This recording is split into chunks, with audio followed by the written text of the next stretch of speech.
All right. Hey, everyone. Thank you, Giuseppe, and thank you to everyone for coming tonight, to our sponsors, IoTeX, for throwing this great event. My name is Paul Lovely. I'm your moderator tonight. The topic of our panel is will DePIN drive the next wave of crypto adoption?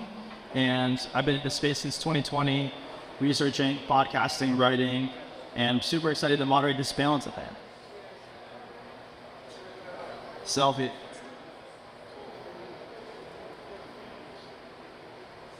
Okay, so I'll kick things off with a quick introduction. So we've got basically two types of people up here. I would say builders and investors. So right next to me are two builders. Raullen and Sheth is the founder of IoTeX. It's a leading DePIN infrastructure platform, and they're also our hosts tonight. And then next to him, to his left, is Scott Sigel, the CEO of the Helium Foundation, which is a steward of the Helium ecosystem. They do a lot of great things with governance there. And then we have our two investors on the far left. So Gala is the founder at Escape Velocity Ventures, which is a leading DePIN VC. They put out incredible research. And then to the left, and we've got Alpen and Sheth, who's a partner in Borderless Capital. It's one of the earliest VCs to DePIN, and they coined the term bench-fi to describe the space. So guys, with that, we've got very crypto-native audience here, obviously. What would you say is different about DePIN versus the rest of crypto? So I think that one of the things that makes DePIN a real growth driver for crypto in general and full feedback is the idea that you're interacting with physical hardware. One thing that we've noticed within the Helium community is that it's been almost a gateway for a lot of folks to onboard into crypto Web3 or call it because the idea that it's something that's approachable. It's really leveraging an existing real-world problem. For Helium, it's all about solving, for wireless ubiquity, how we build networks, how we actually create that type of coverage. And that's a real physical world problem that most people in Web2 and connected hardware can very much relate to that. That's a pain point. And the idea that you're able to participate in a way that is, I would almost say, it's consumerized mining in a sense that if you were, whether it's Bitcoin, Ethereum, that's something that's pretty intensive from a software or DevOps perspective. But if you're looking at some of the projects in DePIN, most of them arguably, it's something that's very hands-on, very approachable, and allows folks that might not be as technically native to participate and help grow those networks. So I think that that's one of the defining characteristics, the ability for that mass participation and for the supply side to be built by a much broader spectrum of audiences across international.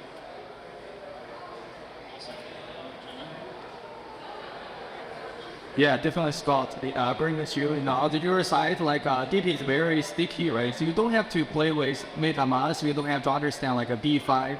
You can just buy a box, put it in your home, or pass an e-cop. I think that's a huge improvement in terms of massive adoption. And on the other side, it's always the DePIN network to produce some sort of a real utility, like a wireless you guys are doing, right? And also decentralized storage, decentralized Uber. That's a real world utility that can actually close back the value to the job. So this is a very different from a lot of the DeFi application as well.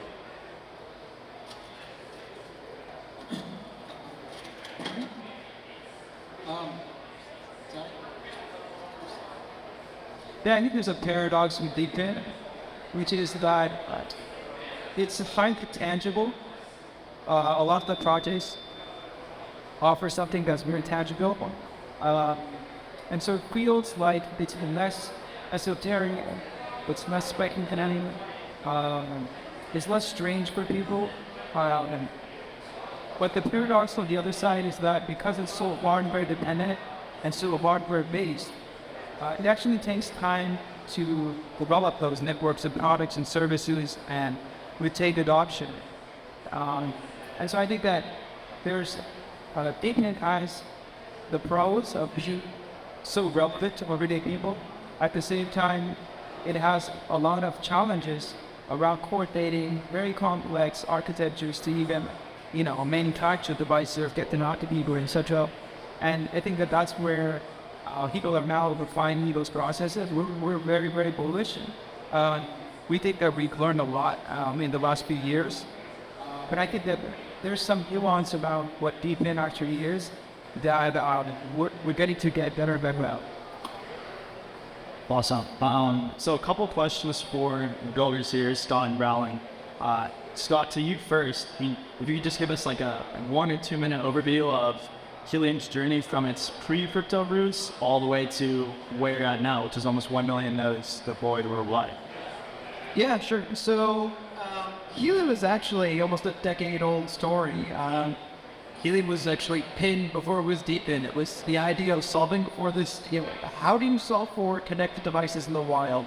And I think that most folks on the consumer side tend to think of things that are, Wi-Fi connected and in-home devices and smart home devices. That's usually the thing that gets the most coverage, kind of in the IoT consumer space. But if you think about the applications of sport and agriculture, supply chain, cold chain marketing, a lot of these things had to rely on either very, very capital-intensive networks, cellular that was cost prohibitive, and there's been lots of different ways of how traditional Web 2, traditional infrastructure tried to solve for this.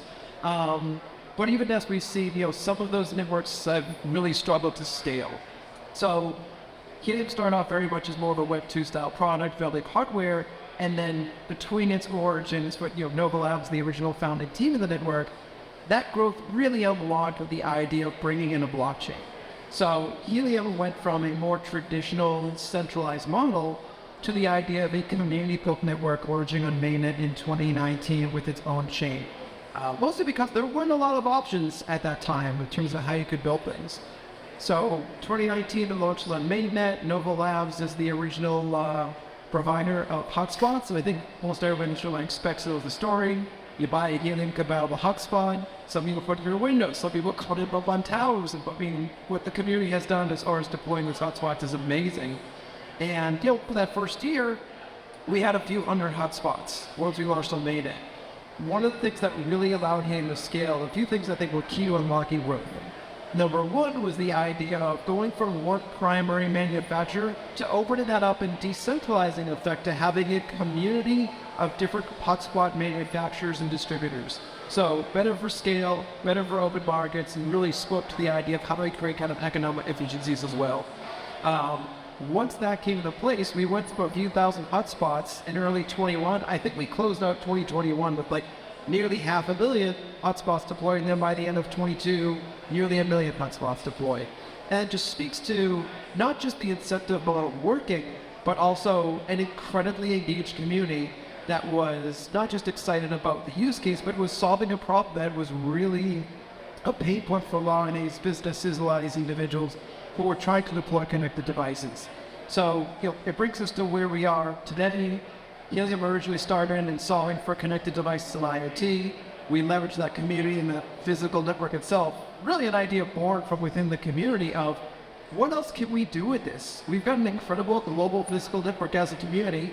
Can we use other wireless standards here? And that's how we, as a community, went from just IoT to now building out a 5G network.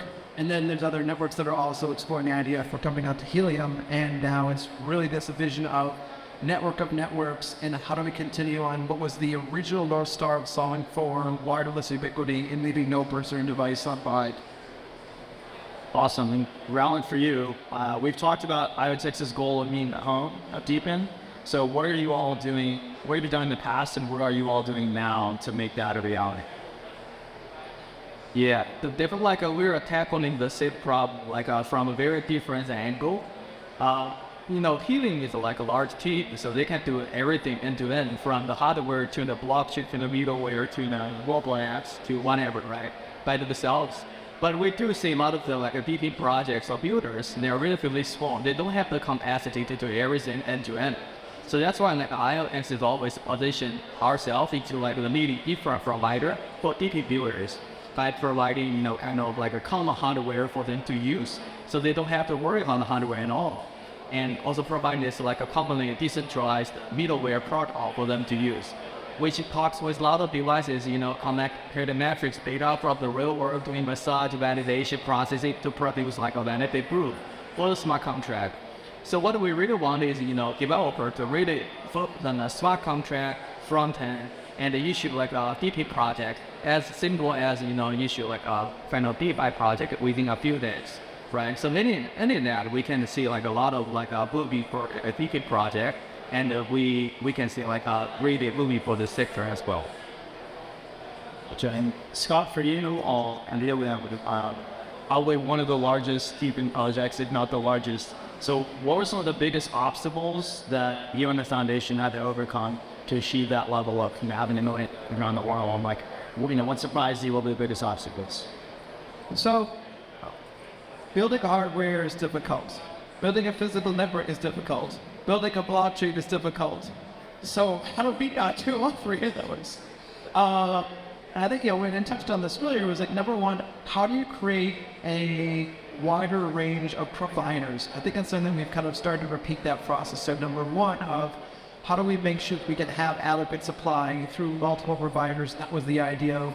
Instead of just team that's now Nova Labs being the sole manufacturer and distributor of those hotspots, opening that up to what is now over 24 manufacturers that are making Helium compatible hotspots. And we have a whole process of how do we audit those, how do those actually come onto the network.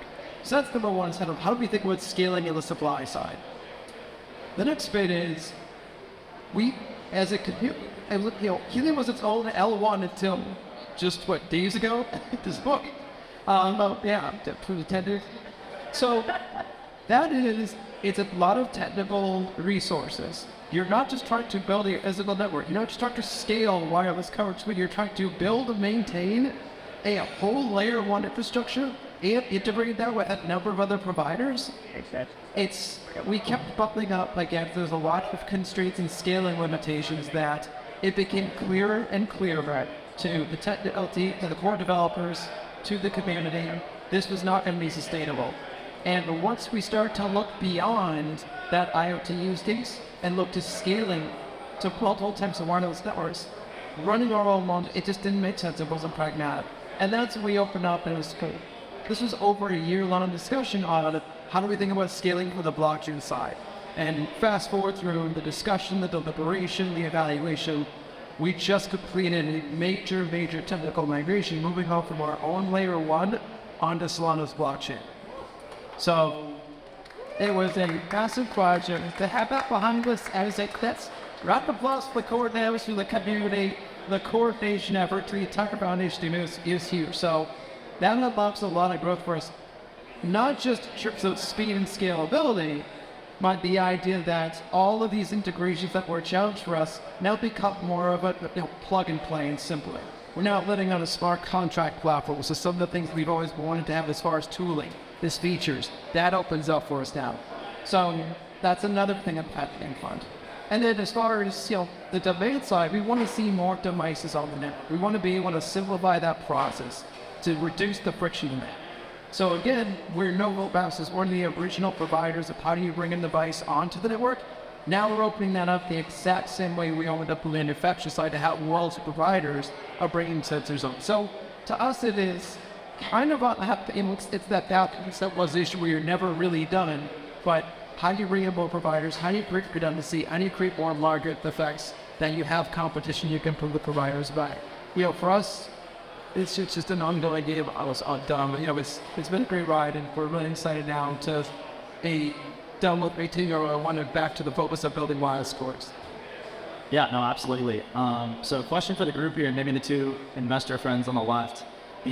Which vertical DePIN do you think will bring mainstream adoption first? Say like the first 10 million users to DePIN. Which traditional industry, whether it's energy or power or wireless or whatever it is? I invest across all of them, so I'll take it first.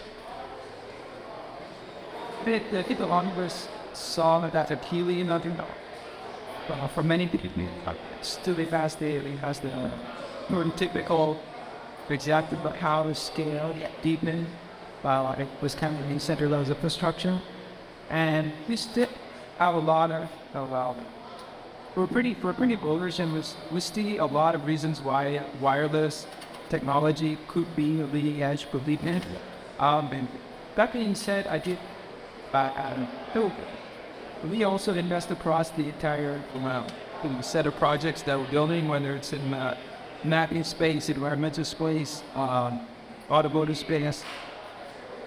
I think likely we have to still see some evolution to the ways that these models attract revenue, retain revenue, distribute revenue, the decentralized way to really see it scale over time. That's what we're waiting to see. I think the first projects that are able to do that effectively are going to be the ones that scale. Yeah, no, it makes a lot of sense. I mean, speaking of decentralization, question for all four of you, like, what is the optimal level of decentralization for some of these projects? Is it about credible neutrality? To turn my first background also. So yeah, I mean, in terms of both the infrastructure, off-chain, on-chain, but also governance, how do you all think about decentralization and deepening? Yeah, I'll take a stab at it. I think the longer you are in crypto, the more you realize that decentralization means like there's 10 funds and 10,000 users that decide things today. So I think even the outside of Bitcoin and maybe Ethereum, there's very little that you can with this case scenario expect out of like decentralized system. At most, you can set incentive to the way that your big counterparts in the network are always incentivized to keep it going. And so I think probably the crypto ecosystem is indexed a little bit too much on decentralization in terms of like building. There's obviously this trade-off that has been explored in terms of how quickly can you bring revenue on and comply with laws and pack decentralization. Like you could pick two of those, and most entrepreneurs want to stay out of jail, so you kind of go by the other two. I think over the US has told a lot of entrepreneurs, like, once you're building here, you probably have to get user bases outside of the US if you want to launch something that's less decentralized. And it is a difficult path for entrepreneurs to figure out like where along that curve you want, how much legal risk you want to take. But we really think that eventually the regulatory and governance process will allow for these things. It'll probably happen abroad first, and we'll see real products, real revenue to real users before we have people in the US to sort of realize what the opportunity is. But I think even in the examples of the most decentralized networks out there today outside of Bitcoin, when you actually get almost like what's deep in these networks, it's 5, 10, 50 people that maybe have real influence over that. So there's like on-chain decentralization and there's real decentralization. Those things are very different, and the gap between that and today is large. So I think probably the risk is a little bit too mispriced on the decentralization side. Gotcha. So Scott, question for you, then Raullen to follow up. I mean, you've seen incredible growth with Helium. How has your thinking around governance and like the specific kind of governance mechanisms for Helium evolved from the early days to where you're at today?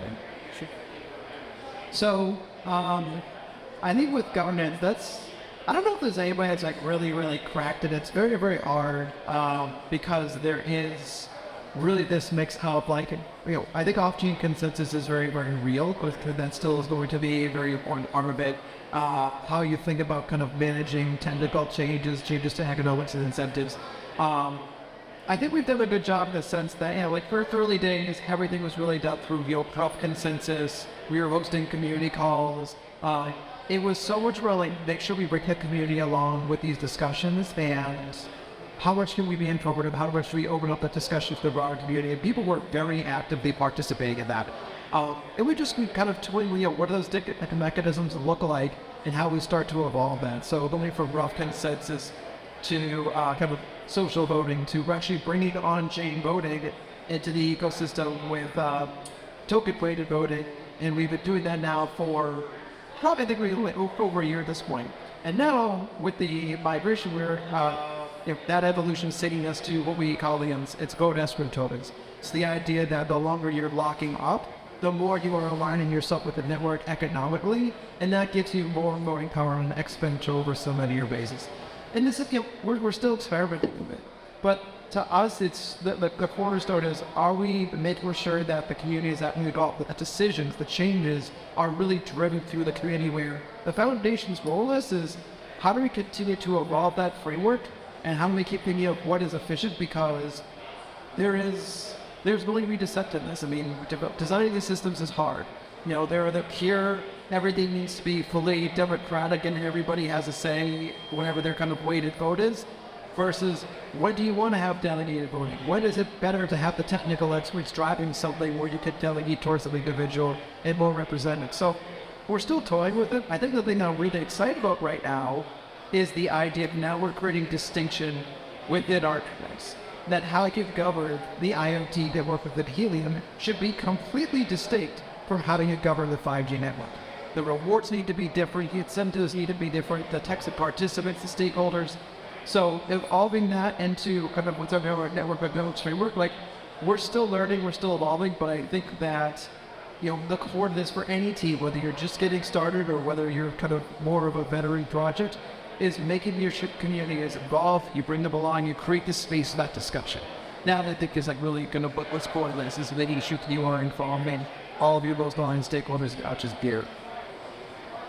Yeah, so definitely for IoTeX, governance is also important because I have a tweet recently talking about like what does DE mean in the DP, right? That means like you're doing something for the people, decentralized. So that's why like I usually people to be part of the governance process to make it happen. Yeah, to me like governance is basically two parts. One is the process, one is content.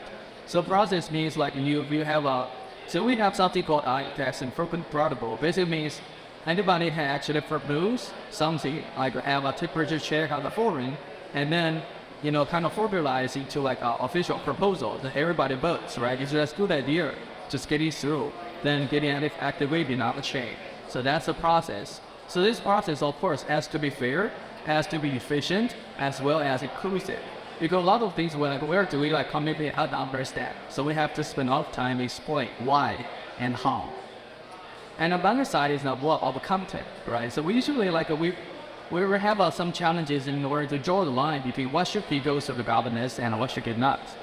If you go through everything goes through the content, like governance, that could be really slow. And of course, the other way is faster, but like at least inclusive. So yeah, so we decided, everything like regarding like the token, the product, or the major features, we want some more like PP projects. So we will go through the governance, right? So every like nitty-gritty like details about a pack, we will definitely just do it by ourselves for now. But in the long run, definitely we want to open up and also make this all very engaging with our company.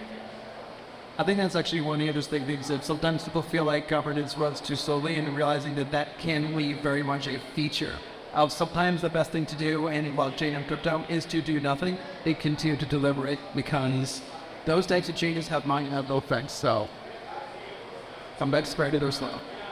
Yeah, no, absolutely. And so I've seen an increasing trend, guys, recently of successful Web2 companies with users' demand, community contributors, finding, value in a tokenized all Web3 model. So Sal, I know you all invested behind a couple companies that fit that description.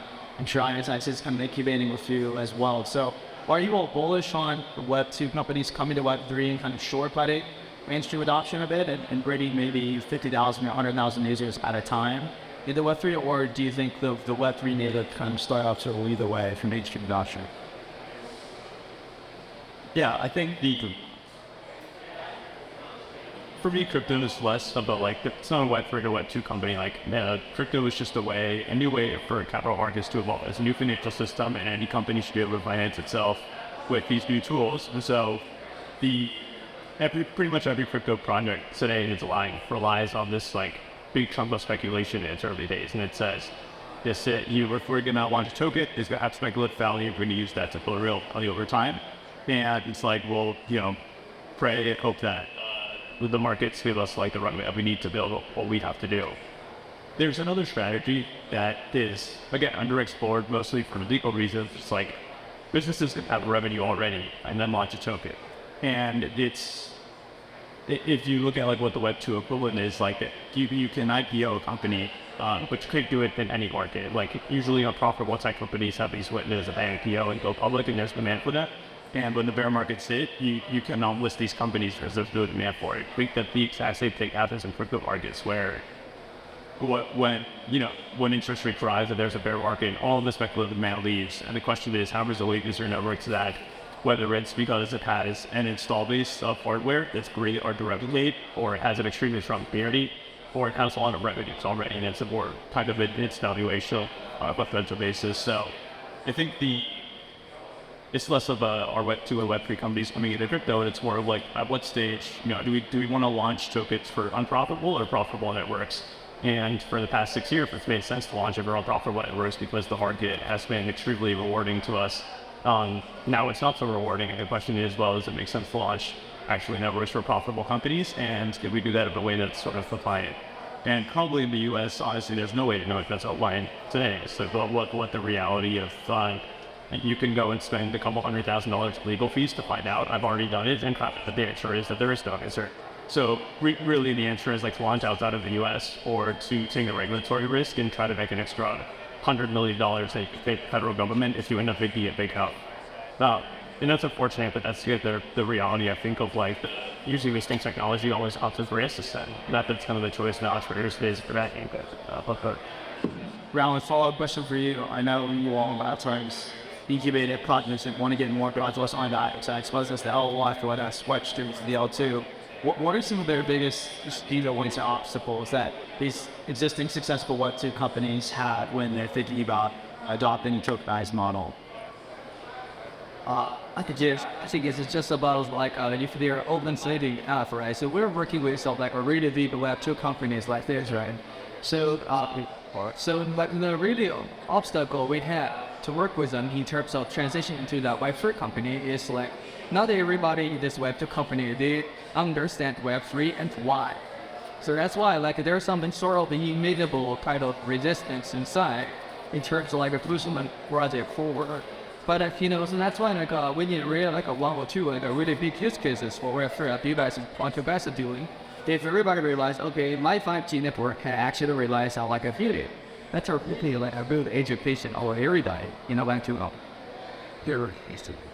Awesome. And then a couple of questions for the investors down the left-hand side here. First question for you, Sal. So you invested in fintech, or focused a lot in fintech at Rivet before starting EV3.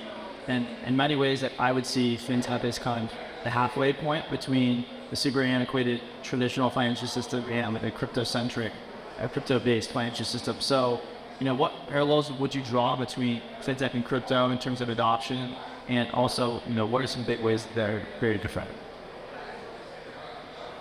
Yeah, I think the most exciting kind of parallel between fintech and crypto is that there's, in like 2012, if you want to start a fintech company, you literally had to sit inside a bank lobby for like 2 weeks in a row, trying to get an appointment with some like global bank relationship manager, maybe they'll figure out their monthly account, maybe they'll figure out their 2 months before you can launch your product, and then like make even users 6 months in. So really a pain in the ass. A lot of people don't want to go through that, right? So with crypto markets, like crypto entrepreneurs and all these new tools, like you could never actually get out incentives to your customers in a way so programmatically. Like you get airdrops, you can directly incentivize retention. Like there's all these entrepreneurs who spent the last 10 years at fintech working on extremely competitive products like loans and payments. Those are all commodity products. It takes a lot to build a good product in that market. If you come over to crypto, you suddenly have this cool new toolbox of like, new product-driven kind of tools that you can use to engage your audience. So I think for a lot of entrepreneurs that have this like product-driven, consumer-driven like thinking to them, they find a lot of attractive things in crypto. It's much different. It's riskier to be crypto. It's everything is reflexive on your token price, and so it's just a whole new mathematics on how you think about unit economics and what makes a good business and whatnot. And also just the past 10 years of building a fintech have distorted what a good business is, the rate environment. So it's not even clear what was good over there for us to replicate here. So I think the best thing entrepreneurs can do is just experiment as deeply as they can with the new tools that kind of crypto provides. And there will be something really special that comes out, and users will find something like really unique that they could do with this world. It's not exactly clear. Our job is not to create it. It's more to find people that are building it. And so I can't say exactly what it'll be, but definitely I think the common denominator is you lowered the barriers to going and starting a company, and now all these people could go experiment with new ways to interact with the financial system, new ways to interact with telecom, with energy, with all these different networks that we rely on. Yes, we talked a bit about governance. We'll love to hear a little something more here and talk about tokenomics. So for all four of you, what do you see as the best way or some of the best ways to drive value from real world demand, into a token or back to the community contributors that helps build that network. Which mechanism, whether it's burn in equilibrium or at emissions like Helium has, or how IoTeX thinks about it, what ways do you see are best for driving values in the real world into tokens? Yeah, hi. Yeah, just also want to make up on what Sal said about these networks and then get to your question. I think as investors, we're seeing just working so closely with founders and being at least one step removed from the operators, how challenging the terrain is, from in many different directions, the regulatory with adoption, retaining networks, token values fluctuating. So that's just the reality check on how these systems actually are. And I think one important factor that I've learned just from having worked also not just in crypto, but in other kinds of technologies, and not just in certain markets where emerging markets all over the world, is now the user interface has to be much more simple to gain adoption. Like anyone that has set up, it's relatively simple for a lot of people that are using Helium products, service, or some of the other DePIN products. But to be quite honest, it's not as simple as it could be to really scale. And I think that both, with more obvious forms of user interface improvement, as well as something we think could be a game changer for DePIN projects, is adding one layer of abstraction. We think that there's going to continue to be new projects for the DePIN category just because there's something more compelling about these projects, and they're running them all on different blockchains, on different stacks, with different kinds of consensus. We think an important factor is going to be some layer of cross-chain infrastructure that is a way that makes DePIN projects work. It's worth working most of them. For instance, we're seeing that projects like Clover, HNT, and others could be great candidates to go cross-chain to make it accessible across any network, like widen any one ecosystem. We think that even if you launch on one, your asset should be accessible across any other crypto ecosystem. And I think that if you look at what has made other projects successful, it's the simplicity, the typical all of that. As well. Optimization and these are contributing value. I think there's a tweak, but the cumulative, proud about it. There's a great blog by the Demo team on different forms of incentivization. Ultimately, revenue, like I said earlier, is a big factor as to how long you're going to be able to sustain when the token values are fluctuating in different markets. We think it's obviously well positioned, this whole industry, when the cycle returns. But all of these projects, I think, should learn from those kind of cycles. They need to build really compelling revenue models. One of the key ones is how do you distribute revenue from data that's being collected, whether it's data on networks on Helium or data that's being given to up the supply chain, like in demo and the automotive industry, and getting it back to the users, because that's something that's adding real value and distributing back to the real world, retail users. Yeah, just to kind of, I think, it's something, again, an area where the team to learn on, that we just kind of have to keep modulating towards what areas of the network are providing the most value, and those of how do we really, not so much to the rewards, but how do we direct the rewards to the areas that provide the most value? One anecdotal example is the idea of, right now on the Helium, the idea that data, the idea of data passing through the network might be a universal cost, but passive data through a rural area is going to be completely different from the cost of passing data through New York City or Austin or Los Angeles. And the idea that you could demand more as a supply side or an infrastructure provider for hosting a hotspot somewhere in Nebraska on a supply chain line, that value needs to include appropriately to those types of parties that are providing value and to feel less dense areas. So constantly thinking about kind of how do we evolve that. Again, it's stuff that we can now do through smart contract platform, but it's something that we have to keep iterating. I think it's going to be true for a lot of projects. So what was the kind of blanket value accrual, and how do you kind of continue to and that towards where the values really make the most to your supply side world?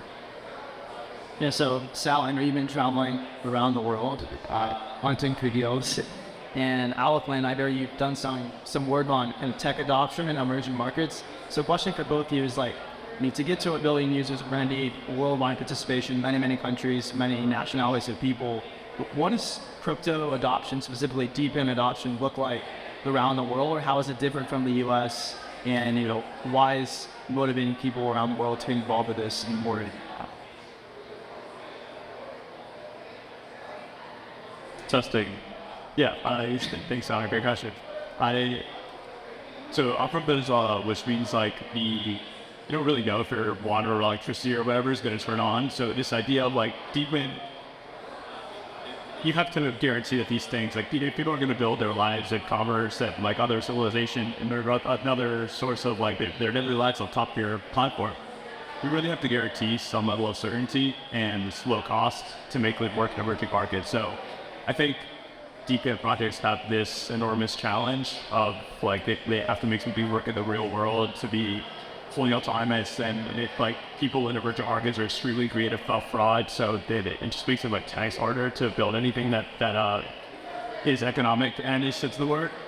So I think DePIN projects in terms of running all crypto are really facing like the biggest odds in terms of their surface area for attacks. Not only waves are contract risk, but they have real world security risk. They have no governments to protect the hardware. And there's all of these sorts of very difficult things that you have to deal with. The good thing is that the markets are fucking huge. These are, energy, telecom, these are like $1 trillion markets. And so a lot of people have said about coming in to cut in them that it doesn't have to be zero sum for us to all work on these really huge problems. But in terms of why, but along with my investment thesis in DePIN comes from thinking like, if I were to start a new civilization from scratch, how would I go about building this? And the first things that I would build are energy, telecommunications, transportation, food. Like these are all these things that because they're so big, even like a 1 or 2% loss that we have today in society, it turns out to be massive numbers that can be used to like feed and transport and house and like help all these people. So what I would say is that what matters for emerging markets is like these problems are much more acute, and so the DePIN models, although it's a lot harder to build them there, it really solved a problem for people that sometimes just you're not aware of if you live in San Francisco or New York or Austin or wherever else. Absolutely. Did you want to chime in? Sure, just add that in a lot of the markets, there's a huge demand for these services. There's a lot of fragmentation, so there's a huge opportunity. I think the other important difference of DePIN with any other crypto project, we've read about this, is that you're incentivizing spatial decentralization in this project, so that you're Helium, Planet Watch, and others, like Mapper, where you're basically trying to get complete spatial contiguity and ubiquity, and that's great, right? If you can actually incentivize coverage in that way. So I think it actually works out really well. You do a lot with markets where these services are lacking. But as Sal mentioned, I think trust is a big factor. Are very skeptical. I think a big missing link, and I think a focus that a lot of DePIN products are going to be making going forward is social scalability, building trust in different ways, whether it's with global institutions or with other types of agencies, because trust, especially when token prices tank, I'm going to kind of lose the value proposition for a lot of people that thought they were going to earn X, Y, or Z. They need to be able to have a longer standing relationship or trust in that infrastructure. And I think that if we can solve for that, then we could really make headway with DePIN. Awesome. So last question here from a Twitter user actually, who commented this question on my tweet. Basically, he wanted us to talk about, what are the short and long-term challenges to mainstream adoption of DePIN, but more specifically, what can the community do to address those challenges? Yeah, so I think one of the challenges for DePIN is actually evolve slower than DeFi, right? You just see how fast DeFi can evolve by itself. DePIN, because it actually evolves some sort of hardware, component, the fingerprint distribution, R&D, manufacturing, slows down the entire cycle. So that is like each experiment will take a couple months, couple years, we'll get it done. Then eventually after being several exploration different verticals, we will be able to see and answer the first question, which will be actually the sector producing like a 1 billion of users, or like 10 billion of even 100 million of users, right? I think that's both like challenging as well as an opportunity. So that's why like we also community and like education first, right? And also like be the guinea pigs to try out our product to make it great, to give us feedback to be supported. So I think there's a few different things that start to unbound. And we were already seeing kind of this the early stage of this, but like, so number one, obviously like hardware costs coming down with economies of scale, the idea that sensors are cheaper, so you can actually have more mass deployments from at the enterprise level. So one is, how do we bring the cost of hardware down? Two is obviously, that front end end user experience to be seamless. This comes back to all the discussion on how do we make a blockchain disappear? Yes, we made our R3AL disappear, but actually, for the last generation, you didn't need to understand HTTP to see the value in the email because it was simple, it was intuitive, and the value was very clear in the email. How could we do that the way through? We have all these different projects where it's easy to acquire a product, it's easy to use it, it's intuitive, and it starts to feel more and more like a Web 2 sub on board. So I think front-end and front-end strategy is going to play a very, very big role here. For us, because on the IoT side, we're using a LoRaWAN standard.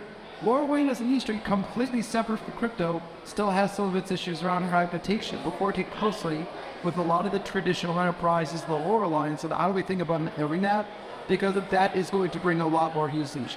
Now, it's great that we're seeing these large network operators all into Helium, and that's where we're seeing a lot of value, but I do think the consumerization of products is really among a lot of growth, and that's just going to be through great capital partners, great innovators, and just again, bring the communities together to talk about innovation and what's possible.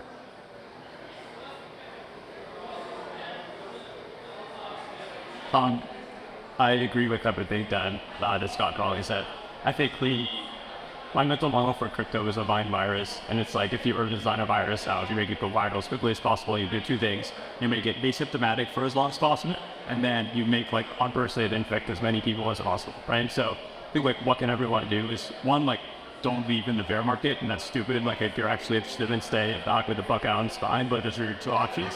And two is like tell all your family and friends about this. Like those are literally mathematically the two things that we do to spread the Vine virus as quickly as possible to everybody else in the world. So it's not 200 people, but it's 2,000, 20,000, and then 2 million people near showing up for DePIN events. Yeah, I totally agree with what everybody just said. I think community, community institutions, family, friends, etc. Those are great ways for people to inform and educate people about these technologies. It can't just be people looking at their own Twitter feed saying, "Oh wow, this is a great technology." It has to be people talking to people in and around their communities, because this is different from crypto. This is highly localized in some cases, right? You need to put the device somewhere in a physical space. I think, we've been doing this in Miami because Borderless is headquartered there. We work with the city, with the county, with other nonprofits to educate them about what this technology is. We're working with schools to put up Helium devices. I think as people, students, teachers, everybody starts learning about it, they start to see why this is a way to do something that they all care about. And I think many takes away to some of the hype and some of the things that maybe they're not so excited about. And I think that's important for the space, even in bear market. All right, with that, gentlemen, thank you so much for your time. Everyone in the audience, thanks for listening and tuning in. We've got some lights and food over on the right-hand side there, and let's have a great night. Thank you.